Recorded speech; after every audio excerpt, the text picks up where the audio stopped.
Sometimes we all need to get out of the city and back into nature. Even if it's only for an afternoon spent lounging in the sun, taking a stroll along the waterfront, or heading down to the zoo to catch a glimpse of exotic animals in their element. If you've ever been to Tacoma's Defiance Park, you know you can experience all that and more without ever leaving the city.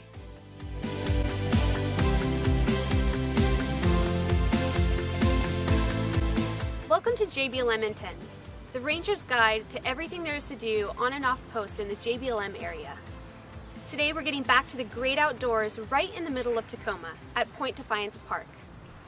Defiance sits on over 700 acres on the Defiance Peninsula. There's enough entertainment here to keep you and your family entertained for days on end.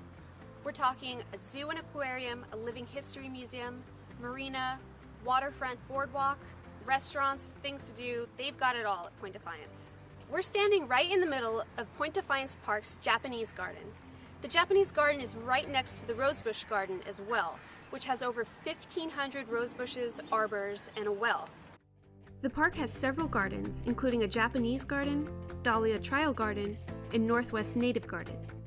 If you're interested in learning more about the gardens, you can head to one of the garden tours hosted by the park every first Sunday of the month at 10 a.m. If hiking and gardens aren't your thing, don't worry. You can always head straight down here to the waterfront, where you'll see exactly why Tacoma locals spend all their free time here. You can rent boats, kayaks, walk down the boardwalk with your pets, or just hang out on the beach with your friends and family. The minute you walk down to Defiance's waterfront, you'll know why all the locals spend their time there. You can rent paddleboards, kayaks, or boats from the dock, or lounge around in the grassy picnic area before taking a stroll all the way out to the tip of Defiance Peninsula. If you have dogs, the boardwalk and beach are great places to go for a walk while enjoying the sun. The beach and boardwalk are both very pet-friendly. From the waterfront, you can also jump onto one of Defiance's hiking trails. The park has over 15 miles of trails and paths that wind through forested areas, coastline, and gardens.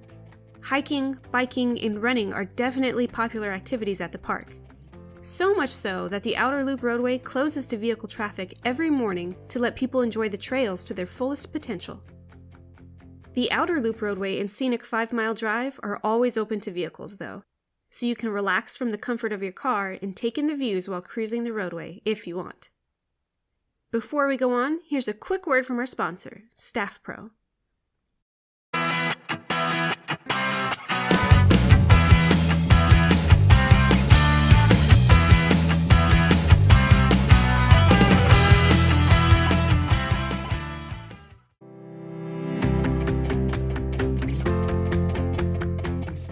Welcome back. We are here at the Defiance Zoo and Aquarium, a great place to take the family and spend a day outside checking out all the cool exotic animals. Nowadays, Defiance pulls in over 3.1 million visitors every year, and it's constantly expanding and growing. Currently, the two big ticket projects are a land bridge from the end of Point Ruston Way straight into the park, and a brand new aquarium here at the Zoo and Aquarium.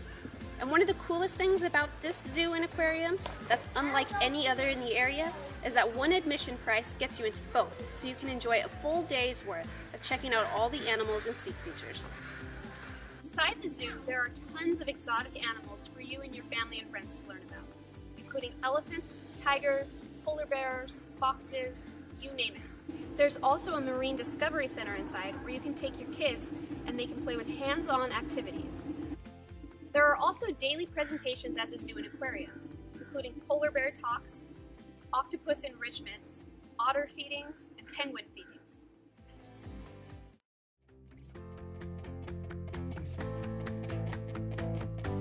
Behind me is the Fort Nisqually Living History Museum, and inside, park volunteers and workers replicate the dialogue, crafts, and clothing of the early 19th century, when Fort Nisqually was still in DuPont.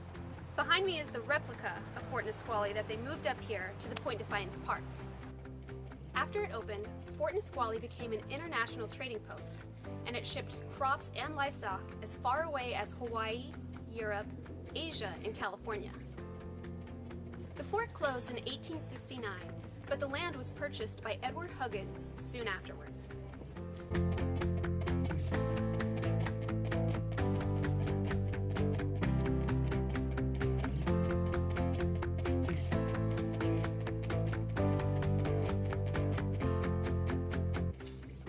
After Fort Nisqually closed, many of the buildings fell into disrepair, but 2 of them were replicated and then moved here to Point Defiance Park so that visitors could see what it was really like to live during the 19th century. If you haven't been down here to Point Defiance yet, you need to jump in your car with the kids and the family and head down here. There's plenty of things to do, whether it's going on hiking trails, walking through the gardens, experiencing the aquarium and zoo, or heading down to the Fort Nisqually Living History Museum. There's plenty to choose from.